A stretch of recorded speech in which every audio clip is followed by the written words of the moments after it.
Backing by Sucic and Budimir and Modric. It's astonishing. Sepak bola bukan hanya soal olahraga, tetapi juga alat soft power yang mampu menciptakan pengaruh besar di panggung dunia.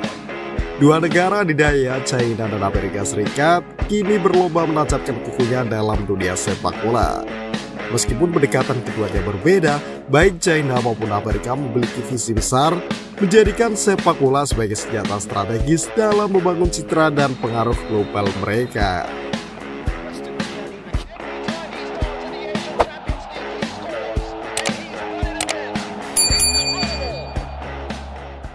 China dari dinasti Han ke impian Piala Dunia 2050.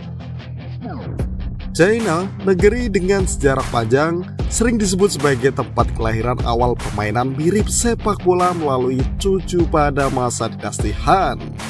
Namun, olahraga ini justru tertinggal di negaranya sendiri. Saat dunia semakin bergila-gila dengan sepak bola modern, China justru menutup diri terutama selama era Mao Zedong yang menolak pengaruh luar. Baru di bawah kepemimpinan Deng Xiaoping, Cina mulai terbuka. Namun sepak bola tetap di pinggiran perhatian nasional.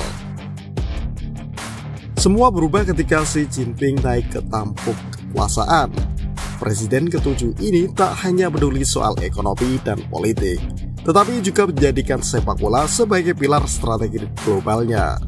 Xi bahkan memiliki visi besar, menjadikan China sebagai negara adidaya sepak bola dengan ambisi memenangkan Piala Dunia pada tahun 2050.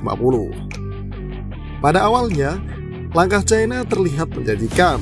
Konglomerat besar didorong untuk berinvestasi di klub-klub Eropa, dari AC Milan hingga Wolverhampton Wanderers. Kompetisi domestik China Super League berubah menjadi arena dengan investasi fantastis. Klub-klub CSL mendatangkan bintang-bintang dunia seperti Oscar dan Hulk dengan bayaran menggiurkan, menjadikan liga ini salah satu yang paling boros di dunia. Namun, gebrakan ini tak bertahan lama. Korupsi, pandemi COVID-19, dan perubahan kebijakan pemerintah yang mengalihkan fokus ke pengembangan sepak bola domestik membuat rencana ambisius Xi Jinping goyah. Liga Cina kehilangan daya saingnya dan investasi besar-besaran mulai ditarik. Meski demikian, pengaruh China di sepak bola masih bertahan melalui kedekatan Xi dengan Presiden FIFA, Gianni Infantino. Kedekatan ini membuat China sering kebal dari saksi FIFA, menunjukkan bahwa mereka tetap pemain penting dalam geopolitik sepak bola.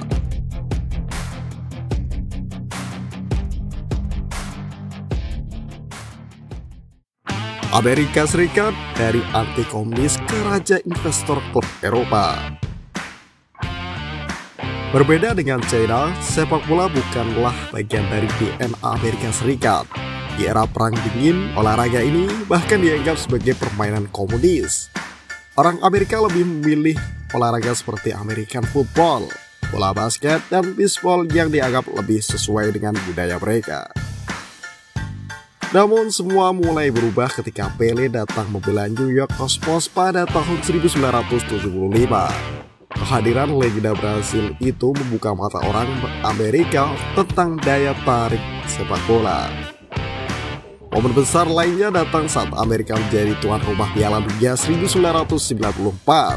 Sayangnya, momen tersebut gagal dimanfaatkan secara maksimal karena liga domestik, Major League Soccer, tak mampu menarik perhatian besar. Kebangkitan sepak bola Amerika mulai terasa ketika David Beckham bergabung dengan LA Galaxy pada tahun 2007. Kehadiran bintang global seperti Beckham membantu membuka jalan bagi popularitas sepak bola di Amerika. Meski begitu, butuh waktu hingga dekade terakhir untuk melihat dampak sesungguhnya. Dengan meluasnya akses ke tayangan global, masyarakat Amerika mulai menikmati olahraga ini, terutama kompetisi besar seperti Liga Champions Eropa. Ketika para investor Cina mundur dari klub-klub Eropa, pengusaha Amerika masuk menggantikannya. Nama-nama besar seperti Glazer Family, Manchester United, Stan Kroenke ke Arsenal, dan Todd Boehly Chelsea kini menguasai beberapa klub elit Eropa. Bahkan, perusahaan seperti Redbird Capital dan Fenway Sport Group menjadikan sepak bola sebagai lahan investasi utama. Namun, dominasi ini bukan hanya soal uang. Amerika melihat sepak bola sebagai cara memperluas pengaruh budayanya dengan menjadi tuan rumah bersama Piala Dunia 2026. Amerika Serikat memiliki peluang besar untuk memperkuat posisinya sebagai pemain utama di sepak bola global. Apalagi Donald Trump yang dikenal dekat dengan Gianni Infantino bisa saja memanfaatkan momen ini untuk membangun citranya di dunia internasional.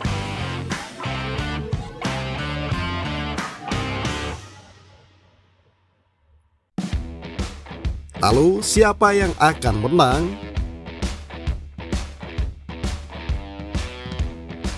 Meski Amerika kini lebih dominan dalam hal kepemilikan klub-klub besar Eropa, pengaruh China dalam sepak bola tak bisa dianggap remeh. Kedekatan Xi Jinping dengan FIFA ditambah ambisi jangka panjang untuk memenangkan Piala Dunia menunjukkan bahwa China belum menyerah. Di sisi lain, Amerika Serikat memiliki keunggulan dalam hal infrastruktur, daya tarik komersial, dan potensi pasar yang besar. Namun, persaingan ini bukan sekadar soal siapa yang memiliki pengaruh lebih besar. Dalam jangka panjang, hasil akhirnya akan ditentukan oleh siapa yang mampu menciptakan ekosistem sepak bola yang berkelanjutan, baik di tingkat domestik maupun global. Satu hal yang pasti, sepak bola bukan hanya tentang skor di lapangan. Ini adalah permainan besar yang melibatkan kekuasaan, uang, dan geopolitik. Dengan China dan Amerika Serikat saling beradu pengaruh, panggung sepak bola global semakin menarik untuk diikuti. Karena di dunia ini, sepak bola bukan hanya sekadar olahraga. Ia adalah alat kekuasaan.